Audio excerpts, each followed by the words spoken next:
let's do the TwoSun jingle. And what do I got on here? Oh, just normal stuff. How about this? I haven't done a TwoSun for a little bit. I'm trying. I've got another 3 TwoSun knives that I want to throw up on my channel. So I decided today I'm going to put this little dog right in here. And guess what? Now they're putting the model number on it. So, oh, and there's oil over here. I thought, man, is that dirt? Nah, it's just oil. TS294, Rihe design. Have you noticed them? There's guys saying, I really like what they do. And so they're doing several.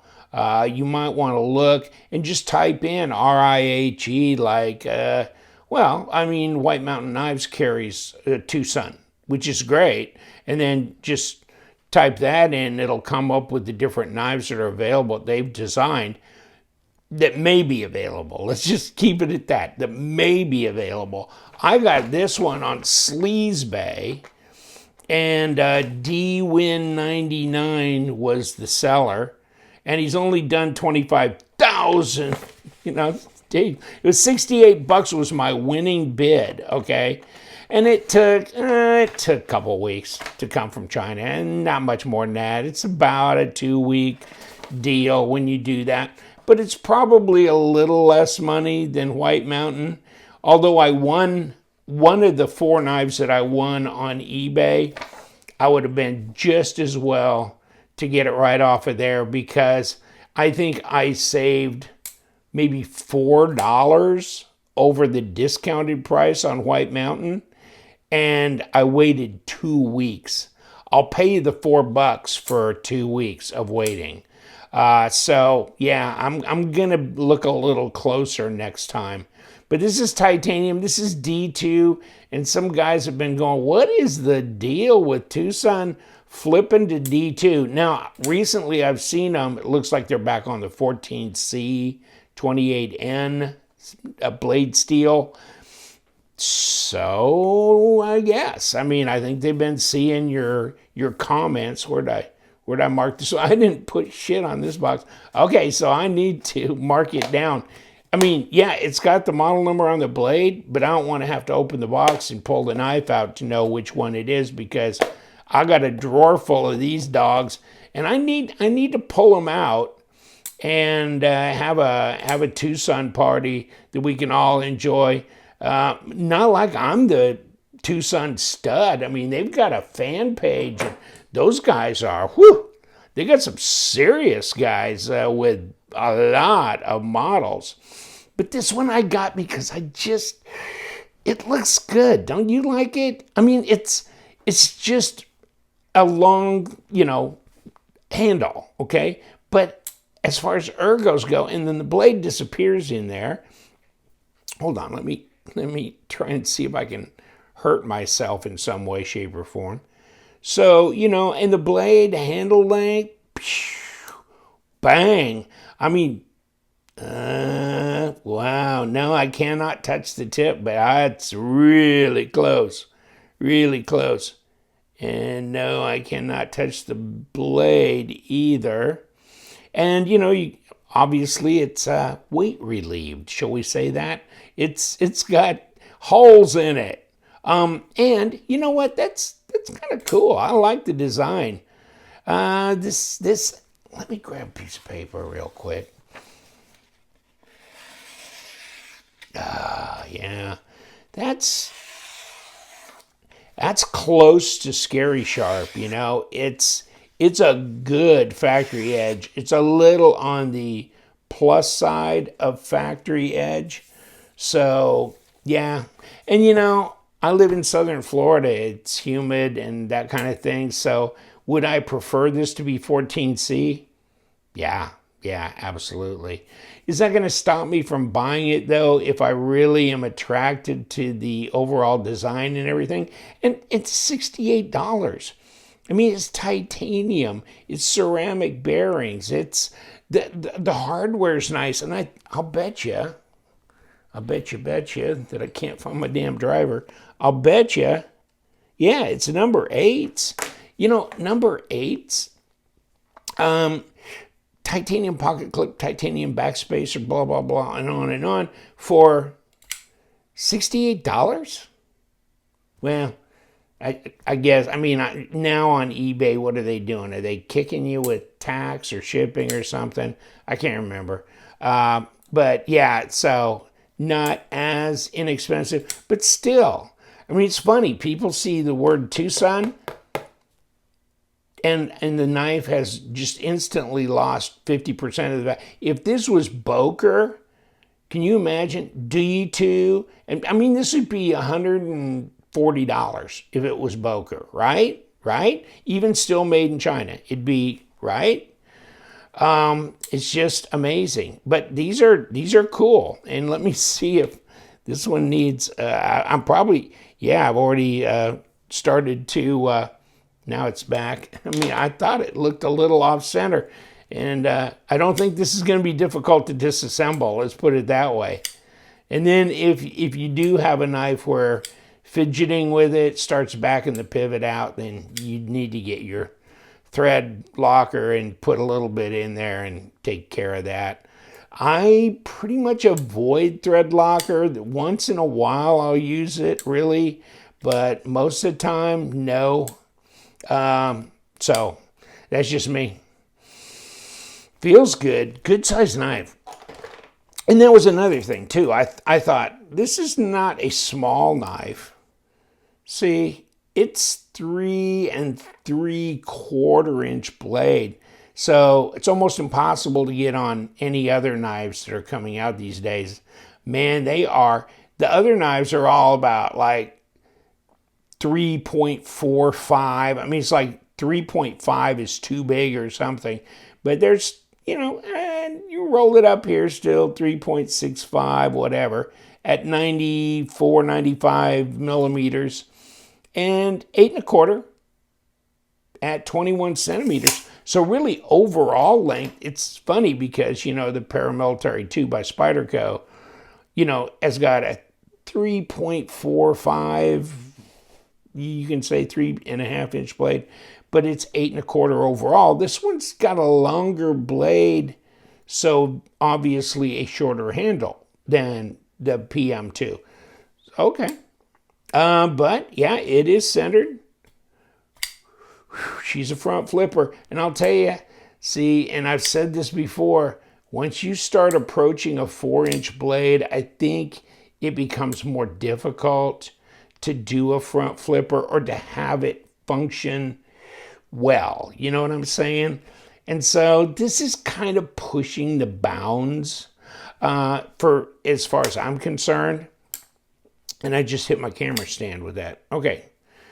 And so, yeah, I think any much longer and you start having to crawl up the knife, you know what I mean? You're down here and you're having to get way up here because you're not be able to sit back and just go like that, or, you know, flick a thumb stud. See, I'm back here. But you got to get up and intentional with a front flipper. So it is what it is. I'm not saying it's a bad thing. I'm just saying it's a thing. And no finger flicking on this one. So you got the front flipper and that's it. And you got jimping up here on top of this blade. And that blade, I wonder if that's more than 3.5 maybe. Yeah, probably 3.5 millimeter, 0.14.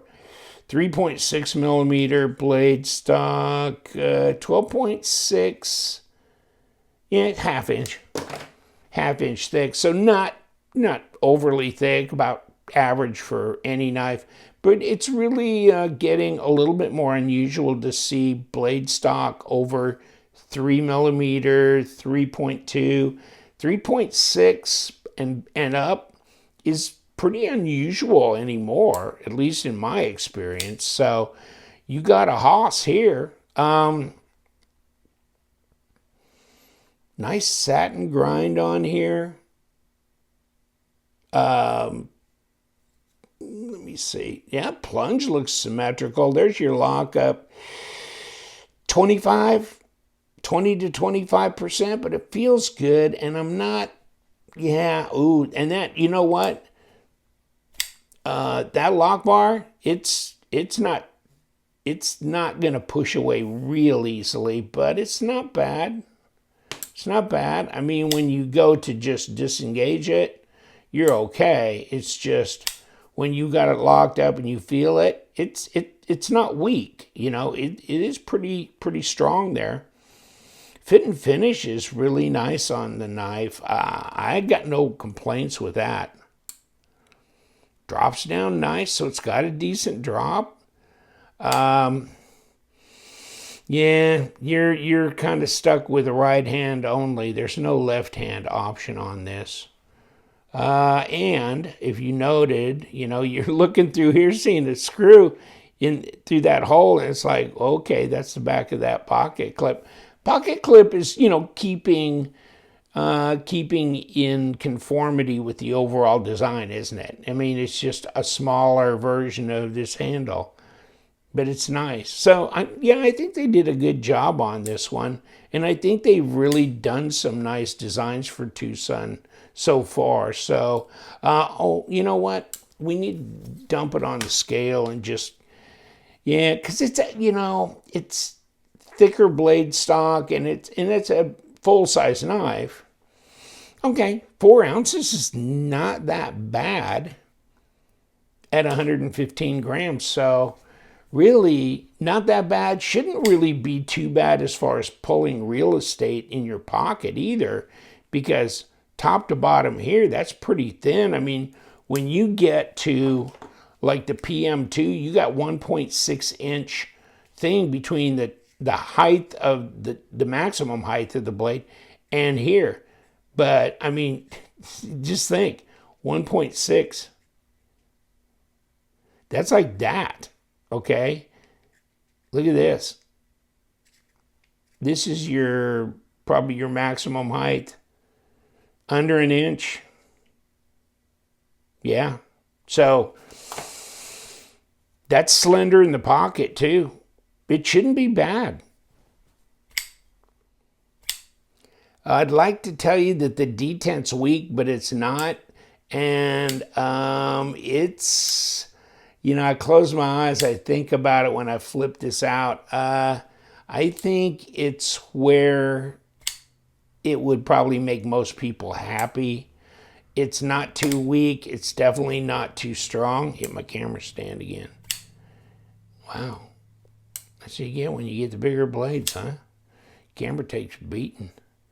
But no, I think this is a good setting for that detent. You know, and with it being a longer blade and front flipper only, you don't want it stronger, that's for sure. Okay, let me see what we got to do here, because, well, this obviously is easy coming off of here, okay? And, of course, on the front, there is nothing going on there, so I'm assuming we have a captured pivot. Let's put it to it here, see if we can pull this off too.